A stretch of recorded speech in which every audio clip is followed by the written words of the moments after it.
Welcome back to World Crisis Radio. Now, we're just focusing on the power relation between Hezbollah in southern Lebanon and Israel. 2006, in the August War, Hezbollah launched 4,000 short-range missiles against northern Israel. These were very short-range, wildly inaccurate. It's now assumed that Hezbollah has accumulated 40,000 of those small short-range missiles. But the most important is the M600 missile. Now, this is a guided missile, short-range ballistic missile, truck-mounted, solid fuel, can be launched quickly, 500-kilogram warhead, right, 1,100 pounds, 300 kilometers, much of Israel, not all, but much of Israel down to the middle.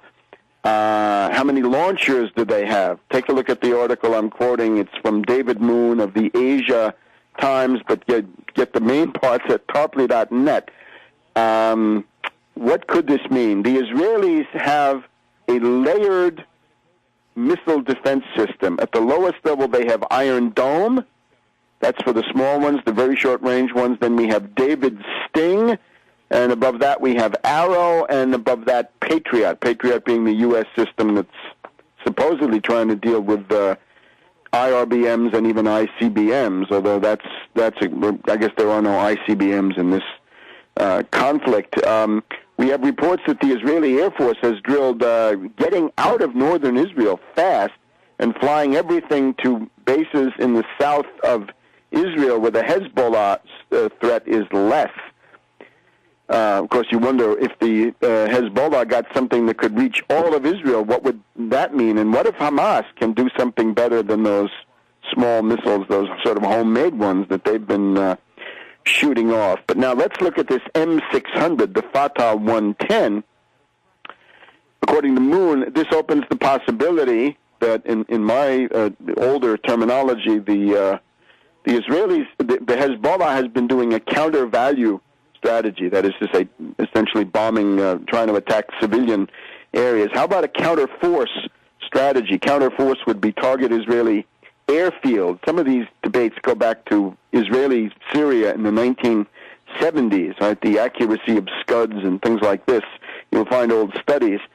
But the Israeli Air Force, obviously a key part of their military posture. What happens if you fire these M600s primarily at the air bases? They have a GPS guidance system, and they can be relatively accurate. The Hezbollah supposedly has hundreds of these, and here's what Moon says: if the Hezbollah were to fire their M600s in high-volume volleys, the Arrow system could be overwhelmed. Now, the Iranians on their side have the Shahab 3B, short-range or intermediate-range, I guess still short-range ballistic missile. Suppose we get coordinated salvos from Hezbollah in the north and from Iran over there to the east of Israel. Does this have the potential, if it's done simultaneously coordinated, to overwhelm the various components of the Israeli layered defense system? Now, there's a big question. And if you start hitting the Israeli Air Force bases, then you get a bad, for the Israelis, a very critical situation. Hezbollah now has the Russian-made SAM-7 Grail. These are handheld, shoulder-held, sort of one-man, two-man, low-level anti-aircraft surface-to-air missiles. The Grail, the SA-14 Gremlin, and the SA-18 Grouse. Shoulder-fired SAMs as a point defense to cover mobile missile launchers like the M600 during the time they're being brought out, fired, and then put back in caves or under cover or whatever it is. The Hezbollah also has the SA-8 Gecko, 16-kilometer range up to 12,000 meters. Now, that's, almost 36,000 feet. So that's pretty significant. If the Syrians have given the Syrians have a new radar system provided by the Iranians. So his conclusion is, for Israel, the cost of setting back Iran's nuclear program a few years before dealing decisively with Hezbollah and Syria is now at an all-time high. Now, the danger of all this is, as long as the Israelis can win or hold their own on the conventional plane, there is no incentive to escalate to the nuclear plane. But if the Israelis find themselves losing in such a conflict on the conventional plane, just as we've heard about the U.S., their obvious move is to escalate to the nuclear level, as that Navy captain pointed out in the U.S. case. So this means we've got various ways that this whole thing could get out of hand, and by that I mean nuclear escalation, quite easily, given the fact that the presence of these relatively sophisticated weapons of Hezbollah this is a highly significant change even over the last 4 years. So what do we do about this? Well, the old slogan applies: get active or get radioactive. There is a meeting of the U.S. anti-war movement in Albany, New York. It's supposed to be a national confab. I would urge this group, take seriously now the fact that it's Obama planning the war, in effect. The warmonger-in-chief is Obama. You cannot say that this is irrelevant, right? Imagine the Vietnam peace movement without mentioning LBJ, or the anti-Iraq war movement without mentioning G.W. Bush, personalizing a policy when it's a president's policy that he's ordering and allowing and promoting is not just allowed, it's essential, it's imperative. Anything else is impotence. Anything else really is sabotage. So what you're going to need is anti-war candidates in the congressional election.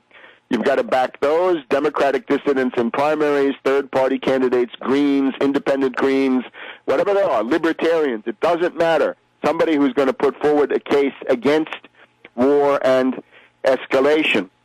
You've got to promote a primary challenger against Obama in the Democratic primaries in New Hampshire and Iowa starting in January. That is 6 months away. The preparations have to begin now.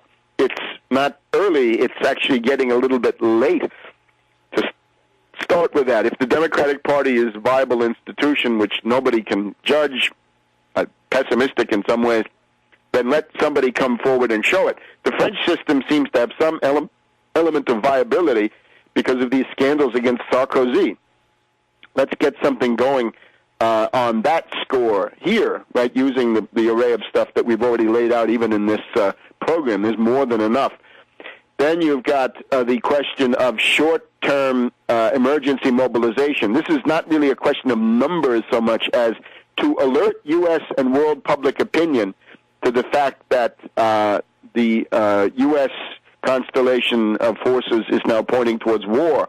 And I think that is pretty much demonstrated by this paper. That's why I wrote it at the length and extent. Rather than assert it, I really tried to prove the case with detailed, accurate information, footnotes, facts, quotes, dates, and all the rest of it, so that this is not just an opinion or my impression, but I think it's amply documented. So I throw that into the pot and hope for the best. So for the Albany people, it's nice to sit around and listen to lectures by Noam Chomsky, but this is not. This is an uncertain trumpet, frankly, and the various left liberal peace movement leaders who are essentially linked to the Democratic Party and to the foundations are going to be a barrier in getting things done that have to get done. So maybe the coming of third parties is an important thing.